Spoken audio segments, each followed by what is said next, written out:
तेंतुलीकुंटी रास्तार बिजारगुड़ा छकठारे गतकाली रातिरे एक दुर्खद दुर्घटना घटी।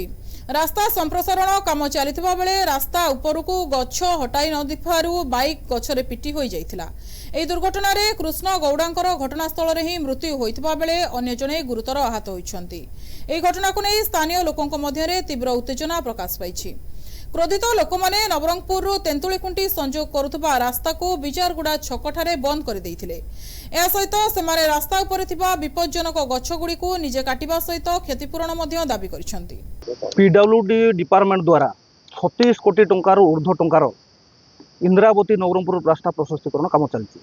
प्रथमे गछ कटावा कथा पर रास्ता पिछु हवा कथा, किंतु आईन को संपूर्ण भाव में उल्लंघन कर पीडब्ल्यूडी डिपार्टमेंट आज रास्ता काम करती। प्रथमे गछ कटाकी रास्ता हवा कथा। मु संपूर्ण भाव में पीडब्ल्यू डिपार्टमेंट अपारगता, फरेस्ट डिपार्टमेंट अपारगता एवं ओएफडीसी अपारगता जो आज 7 जन व्यक्ति विशेष मृत्युवरण कला। तेणुक आम दाबी रहा आंकु मर्डर केस रे भुक्त करा जाऊ एवं क्षतिपूरण बाबू प्रत्येक परिवार को 10-10 लाख टकर क्षतिपूरण बाबद आर्थिक पैसा दि जाए। आमर दाबी है क्षतिपूरण बाबद को 10 लाख टंका मृत्युवरण कर व्यक्ति विषय करूँ, नचेत रास्ता हटार ना। जुदिन पर्यटन आम क्षतिपूरण बाबद पैसा पाइनु रास्तार घुंचबार ना। रास्ता रोक कंटिन्यू रही। इंद्रावती नवरंगपुर रास्ता काम चलची चलू रास्ता काम चलू ए रास्ता रे कुर्लू आमर माझीगुड़ू कुर्लू गाड़ी पथे रास्ता नहीं पूरा नेर अच्छी। रास्ता आगे गछ काटिक पर नहीं रास्ता काम करवा कथा हेले तांकू नहीं आम फॉरेस्ट डिपार्टमेंट कहलू 30 लाख देले आम गछ काटू, 30 लाख देले आम गछ काटू। एटा कौन संभव?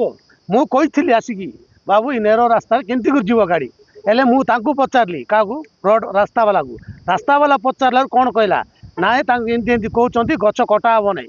गार्ड मन को पटेले जगैवा ये सेमती हो पार कि रास्ता जिते वाइड अच्छे से वाइड तो हवा कथा ना। एबे को फास्ट रास्ता रू ई रास्ता जाए किसी 20-25 लोग मरते। आम जानवाटा आम आखि देखवाटा आम दाबी करवाटा जी गछ अच्छी कटाई जाऊ ता मृत्युवरण को 10 लाख टका दिंतु न दिंती ए रास्ता रोकटा आगामी दिन। मृतकों परिवार को 10 लाख टंका लेखाएं क्षतिपूरण देवा सहित स्थानीय बासिंदा जिद धरी बसिछन्ति। वर्तमान घटनास्थल में पुलिस प्रशासन पहुंची उत्त्यक्त लोकों को बुझासुझा करने को चेष्टा करुछन्ति। नवरंगपुर करेश उपासी रिपोर्ट, NTV।